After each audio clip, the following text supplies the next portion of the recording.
கடகராசி அன்பர்களுக்கு இந்த காலகட்டம், கடகராசி அன்பர்கள் ஆடி மாதத்துல எப்போதுமே பாத்தீங்கன்னா மிக கடுமையான ஒரு விரதங்களை அனுஷ்டிக்க கூடியவர்கள். கடகராசி அன்பர்கள் மாதிரி யாருமே ஆடி மாதத்துல அந்த அளவுக்கு அம்பால வழிபாடு பண்ண மாட்டாங்க. ரொம்ப மிக கடுமையான விரதங்கள். இந்த மாதிரியான விரதங்கள் வேற எந்த ராசி அன்பர்களால அனுஷ்டிக்கவே முடியாது. அதிகாலையில 3 மணிக்கு எந்திரிச்சு அதற்குண்டான ஒரு சில வழிமுறைகள், வழிபாட்டு முறைகளை எல்லாம் ஃபாலோ பண்ணிட்டு இருக்கிறாங்க அப்படின்னா அது கடகராசி என்பவர்களால மட்டும்தான் முடியும். எந்த விதத்திலையும் பிற ஒரு உயிர்களுக்கோ பிற ஒரு மனதிற்கோ ஒரு துரோகம் கூட விளைவிக்க மாட்டாங்க.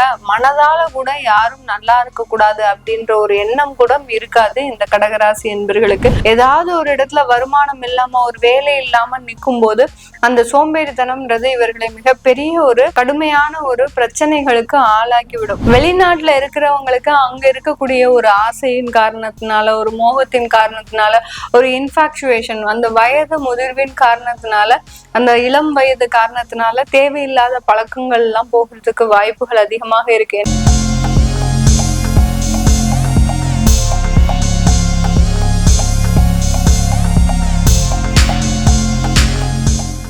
வணக்கம் நேர்களே, இன்னைக்கு நாம பார்க்கக்கூடிய சிறப்பு பதிவு ஆடி மாத பலன்கள். ஆடி மாதம்னு சொன்னாலே எல்லாருக்குமே அம்மனுக்கு நம்ம ஒரு பிரார்த்தனைகள் பண்றது, நேர்த்திக்கடன் பண்றது, அதுதான் ஞாபகத்துக்கு வரும். இந்த ஆடி மாதம் 17ஆம் தேதி ஜூலை மாதம் பிறக்குது.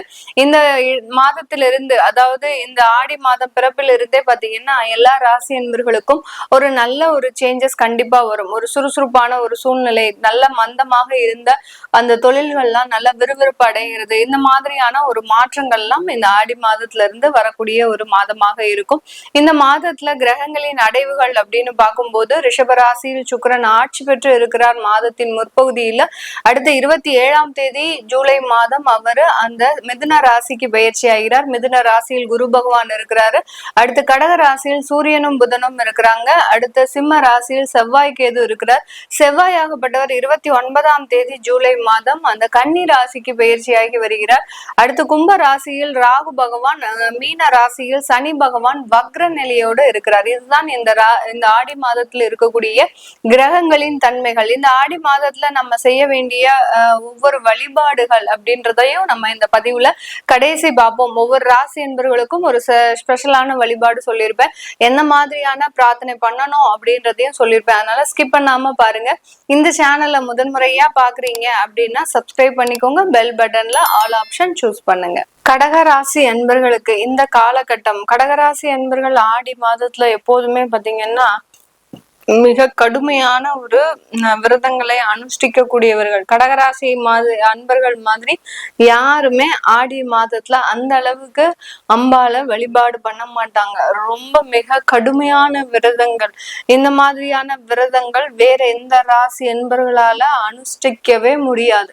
அந்த அளவுக்கு கடுமையான ஒரு விரதங்கள். அதே சமயத்துல பாத்தீங்கன்னா அதிகாலையில 3 மணிக்கு எந்திரிச்சு அதற்குண்டான ஒரு சில வழிமுறைகள், வழிபாட்டு முறைகளை எல்லாம் ஃபாலோ பண்ணிட்டு இருக்கிறாங்க அப்படின்னா அது கடகராசி என்பர்களால மட்டும்தான் முடியும்.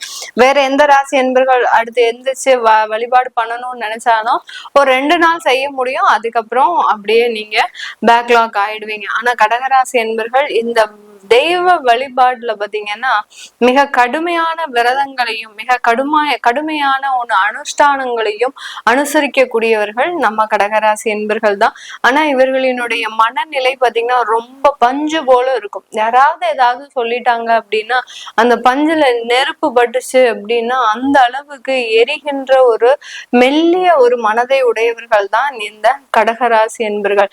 எந்த விதத்திலையும் பிற ஒரு உயிர்களுக்கோ பிற ஒரு மனதிற்கோ ஒரு துரோகம் கூட விளைவிக்க மாட்டாங்க. மனதால கூட யாரும் நல்லா இருக்க கூடாது அப்படின்ற ஒரு எண்ணம் கூட இருக்காது இந்த கடகராசி என்பர்களுக்கு. இவர்களால நிறைய பேர் பாத்தீங்கன்னா அவர்களை சுற்றி இருப்பவர்களும் சரி, நண்பர்களும் சரி, தன்னுடைய குடும்பத்தார்களும் சரி, சகோதர சகோதரிகளும் சரி, இந்த மாதிரியான வெவ்வேறு உறவுகள் இவர்களால பல மடங்கு உயர்ந்த ஒரு அமைப்புகள்லாம் இருக்கு. ஆனா கடகராசி என்பர்கள் யாரினுடைய ஒரு உதவியையுமே போய் நாடவே மாட்டாங்க. மாட்டாங்க. ஒருத்தரை டிபெண்ட் பண்ணி இருக்கணும் அப்படின்னா அதை விரும்பாதவர்கள் இந்த கடகராசி என்பர்களாக தான் இருப்பாங்க. கடகராசி என்பர்களுக்கு உண்டான ஒரு பெரிய நெகட்டிவ் என்ன அப்படின்னு கேட்டீங்கன்னா, கொஞ்சம் சோம்பேறித்தனம்ன்றது இவர்களுக்கு மிக அதிகமாக இருக்கும்.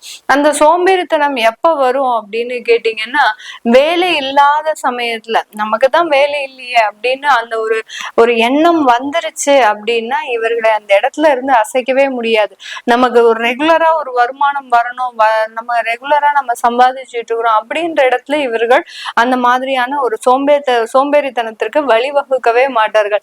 ஏதாவது ஒரு இடத்துல வருமானம் இல்லாம ஒரு வேலை இல்லாம நிற்கும் போது அந்த சோம்பேறித்தனம்ன்றது இவர்களை மிகப்பெரிய ஒரு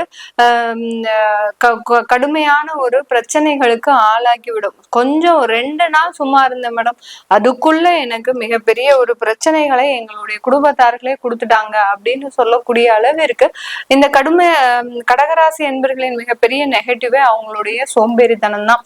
அதே சமயத்துல இந்த கடகராசி என்பர்கள் இந்த ஆடி மாசத்துல நீங்க உங்களுடைய ராசியிலேயே அந்த சூரியனும் புதனும் இருக்கிறதுனால வருமானங்கள் அதிகப்படியாக வரக்கூடிய ஒரு நேரமாக இருக்கும்.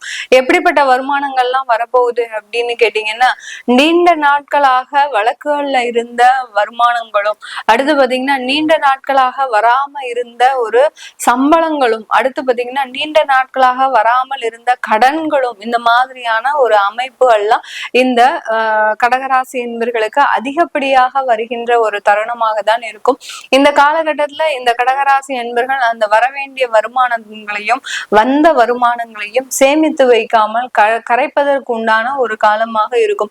எந்த மாதிரியாக கரைக்க போறீங்க அப்படின்னு கேட்டீங்கன்னா, ஆன்மீக செயல்களுக்கு அதிகமாக கரைக்கக்கூடிய ஒரு நேரமாக இருக்கும்.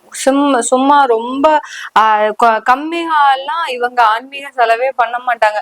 ஒரு கோயிலுக்கு மாலை வாங்கிட்டு போறாங்க அப்படின்னா 500 ரூபாய்க்கு குறையாம மாலை வாங்கிட்டு போவாங்க. அந்த அளவுக்கு இந்த கடகராசி என்பர்கள் அந்த ஆன்மீக செயல்பாட்டில் காசு பணம் பார்க்கவே மாட்டாங்க. அந்த அளவுக்கு ரொம்ப ஒரு தாராள ஒரு மனப்பான்மை உடையவர்கள் நம்ம கடகராசி என்பர்கள். உங்களுக்கு வர வேண்டிய அந்த வருமானங்களை எல்லாத்தையுமே இந்த காலகட்டம் ஆன்மீக செலவுகளுக்கு செலவு செய்யக்கூடிய ஒரு தருணமாக தான் இருக்க போது. இந்த காலகட்டத்துல இந்த கடகராசி என்பர்கள் வெளியூர் வேலைகளுக்கு செல்லக்கூடிய ஒரு நேரம். ஒரு 22 வயதுல இருந்து 27 வயது இருக்கிறவங்களுக்கு இந்த காலகட்டம் வெளிநாட்டிலேயோ இல்ல வெளியூர்லயோ வேலை கிடைப்பதற்குண்டான ஒரு நேரமாக இருக்கும். அந்த வாய்ப்புகளை பயன்படுத்துங்க. முழுமையான ஒரு வளர்ச்சின்றது இந்த கடகராசி என்பர்களுக்கு கிடைக்கக்கூடிய ஒரு நேரமாக இருக்கும்.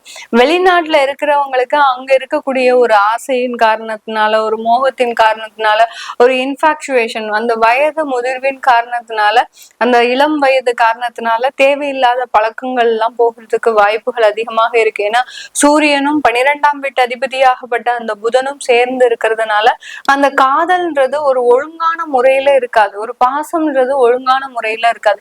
இன்னைக்கு உங்களுக்கு ஒருத்தரை பிடிக்குது அப்படின்னா நாளைக்கு வேற ஒருத்தரை பிடிக்கும். அந்த மாதிரியாக உங்களுடைய மனமாகப்பட்டது குரங்கு போல தாவி கொண்டே இருக்கக்கூடிய ஒரு மாதமாக தான் இந்த கடகராசி என்பர்களுக்கு ஒரு தேவையில்லாத பழக்க வழக்கங்களையும் அதிகப்படியாக கொடுக்கின்ற ஒரு நேரமாக இருக்கும். இதுல எல்லாம் பாத்தீங்கன்னா யார் யாரெல்லாம் ரொம்ப கேர்ஃபுல்லா இருக்கணும் அப்படின்னு கேட்டீங்கன்னா, ஒரு 35 வயதுல இருந்து ஒரு 40 வயதுக்குள்ள இருக்கிறவங்க, 40ல இருந்து 45 வயதுக்குள்ள இருக்கிறவங்க வெளிநாட்டுல நீங்க தனியா குடும்பத்தை பிரிஞ்சு இருக்கிறீங்க அப்படின்னா அந்த மாதிரியான ஒரு அன்பர்கள்லாம் ரொம்ப கவனமாக இருக்கணும். அவர்கள் வரக்கூடிய அந்த பழக்கமாகப்பட்டது உங்களுடைய பண விரயங்களை கொடுக்கறதுக்கு உண்டான ஒரு நேரமாக தான் இருக்கும். இதனால நீங்க இழக்கக்கூடிய இழப்புகள் என்ன அப்படின்னு கேட்டீங்கன்னா, வருமானத்தை தான் இழப்பீங்களே ஒழிய வேற எந்த விதமான ஒரு இழப்புகளையும் இழக்க மாட்டீங்க. கையில இருக்கிற சேமிப்பு இந்த ஒரு மாசத்துல எப்படி கரையுதுன்னே தெரியாது. அந்த அளவுக்கு அந்த சேமிப்பு ஆகப்பட்டது நாள் பை நாள் பாத்தீங்கன்னா கரைஞ்சிக்கிட்டே இருக்கும். தண்ணியில விட்ட உப்பு எங்க காணாம போகுதோ அந்த மாதிரியான இந்த பழக்கங்கள்னால உங்களுடைய சேமிப்புகள் குறைவதற்கு உண்டான ஒரு நேரமாக தான் இந்த கடகராசி என்பர்கள். வெளிநாட்டுல இருக்கிறவங்க, வெளியூர்ல இருக்கிறவங்க, குடும்பத்தை பிரிந்து இருக்கிறவர்களுக்கு இந்த மாதிரியான அமைப்புகள்லாம் இருக்கிறதுக்கு வாய்ப்பு இருக்கு. அதனால ரொம்ப கவனத்தோட இருங்க. தேவையில்லாத பழக்க வழக்கங்களை குறைத்து கொள்ளுங்கள் இந்த கடகராசி என்பர்கள். இதனால நிறைய பிரச்சனைகள் வருங்காலங்களில் தவிர்க்கப்படக்கூடிய ஒரு ஒன்றாக தான் இருக்க போகுது. இந்த காலகட்டம் இந்த கடகராசி என்பர்கள் தன்னுடைய குழந்தை பாக்கியத்துல மிகப்பெரிய ஒரு பொறுப்போடு நடந்து கொள்ளக்கூடிய கிடைக்கக்கூடிய ஒரு நேரமாக இருக்கும். தனக்குன்னு ஒரு குழந்தை வேணும் அப்படின்னு நீங்க அதுல ஒரு பெரிய முயற்சி எடுத்து அதற்குண்டான ஒரு மருத்துவ ஒரு ரீதியான ஒரு ஆலோசனை பெற்று அந்த குழந்தை பாக்கியத்தை முற்றிலுமாக பெறக்கூடிய ஒரு நேரமாக தான் இந்த கடகராசி என்பர்களுக்கு இருக்க போது. இந்த கடகராசி என்பர்கள் நீங்க வழிபட வேண்டிய ஒரு தெய்வம் இந்த காலகட்டத்துல ஆடி மாதத்துல நீங்க வழிபட வேண்டிய ஒரு தெய்வம் அப்படின்னு கேட்டீங்கன்னா அந்த திருப்பதியில இருக்கக்கூடிய அலமேலு மங்கா அப்படின்னு சொல்லக்கூடிய அந்த தாயாரை வழிபாடு பண்ணுங்கள். அதாவது அந்த அலமேலு மங்கான்னு சொல்லக்கூடிய அந்த பத்மாவதி தாயாரை பிரார்த்தனை பண்ணும்போது நிறைய பேருக்கு இந்த ஆடி மாதத்துல உங்களுக்கு அங்க போகிறதுக்கு வாய்ப்புகள் இருக்கோ இல்லையோ, போகணும்ன்ற அவசியம் இல்லை. எல்லார் வீட்லயுமே அந்த திருப்பதி பெருமாளினுடைய போட்டோவும் அந்த பத்மாவதி தாயாரினுடைய போட்டோவும் கண்டிப்பாக இருக்கும். அந்த பத்மாவதி தாயாரை உங்களுடைய தாயார் மாதிரி பாவித்து அந்த ஒரு ஆத்மார்த்தமான ஒரு பிரார்த்தனை, உங்க அம்மாவை பார்த்த உடனே எவ்வளவு புலம்புவீங்க, எனக்கு அப்படி ஆயிப்போச்சு இப்படி ஆயிப்போச்சு, எனக்கு கால் வலிக்குது கை வலிக்குது, என்னுடைய உடல்நிலைனே சரியில்லை, என்னுடைய கணவர் இப்படி பண்றாரு, என்னுடைய மனைவி இப்படி பண்றா, நீ எங்கம்மா இருக்கிற, என் கூட இருக்க மாட்டியா, உன் மேல படுத்து உறங்கணும் போல இருக்கு. இப்படி நம்ம ஒரு அம்மாவை பார்த்தவுடன் எவ்வளவுக்கு எவ்வளவு புலம்புவோமோ அந்த அளவுக்கு அந்த ஒரு ஆத்மார்த்தமான பிரார்த்தனைன்றது அந்த பத்மாவதி தாயார் கிட்ட வைக்கும் போது உங்களுக்கு ஒரு முழுமையான ஒரு நிவர்த்தின்றது இந்த கடகராசி என்பர்களுக்கு முழுமையாக கிடைக்கக்கூடிய ஒரு நேரமாக இருக்கும். இந்த காலகட்டம் அந்த பத்மாவதி தாயாரை நீங்க எப்படி பிரார்த்தனை பண்ணணும் அப்படின்னு கேட்டீங்கன்னா, செவ்வரளி மாலையினால பிரார்த்தனை பண்ணலாம், அடுத்த மல்லிகை பூவினால பிரார்த்தனை பண்ணலாம். இந்த 2 மலர்களை வைத்து நீங்க பூஜித்து அங்க ஏதோ ஒரு பாலோ ஒரு கற்கண்டோ ஏதோ ஒண்ணு நைவேத்தியம் வைத்து நீங்க பிரார்த்தனை பண்ணும்போது அதிகப்படியான ஒரு மாற்றங்கள், ஒரு மன நிம்மதி, ஒரு குரங்கு போல இருந்த உங்களுடைய சிந்தனையாகப்பட்டது ஒருநிலைப்படுத்தக்கூடிய ஒரு நேரமாக தான் இந்த கடகராசி என்பர்களுக்கு இருக்க போது. இந்த மாதிரியான அமைப்புகள் உங்களுடைய வாழ்க்கையில நடந்தது, நான் மேல சொன்னக்கூடிய ஒரு நிகழ்வுகள் எல்லாமே உங்களுடைய வாழ்க்கையில நடந்திருக்கு அப்படின்னா கீழே கமெண்ட் பாக்ஸ்ல பதிவு பண்ணுங்க. உங்களிடமிருந்து விடைபெறுவது உங்கள் ஆஸ்ட்ரோ பூர்ணா. நன்றி, வணக்கம்.